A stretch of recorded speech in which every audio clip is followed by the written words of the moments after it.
Les femmes sont incapables de se défendre. Si c'est ce que tu crois, écoute ce proverbe et écoute ce que j'ai à te dire parce que ça va beaucoup plus loin. Le proverbe dit ça.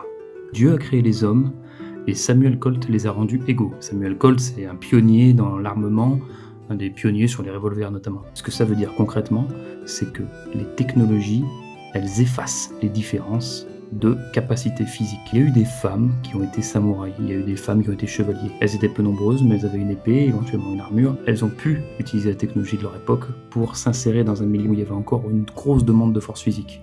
Beaucoup plus, il y a eu des femmes archers. Ensuite, encore plus, il y a eu des femmes avec des arquebuses. Et puis enfin, avec les armes à feu, on connaît l'histoire militaire récente. Il y a des snipers, il y a des soldats femmes. Beaucoup plus sur de l'action proche. C'est plus un problème parce que c'est plus qu'une question de capacité physique. Et ça l'est de moins en moins. Dernièrement, on voit les drones.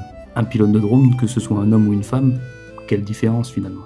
Donc il faut arrêter de dire aux femmes qu'elles sont incapables, qu'elles ne peuvent pas se responsabiliser sur leur sécurité personnelle, parce que c'est faux. Il y a tout un tas d'outils et tout un tas de choses qu'elles peuvent maîtriser avec finalement très peu de force physique. Elles ont la même adresse que les hommes.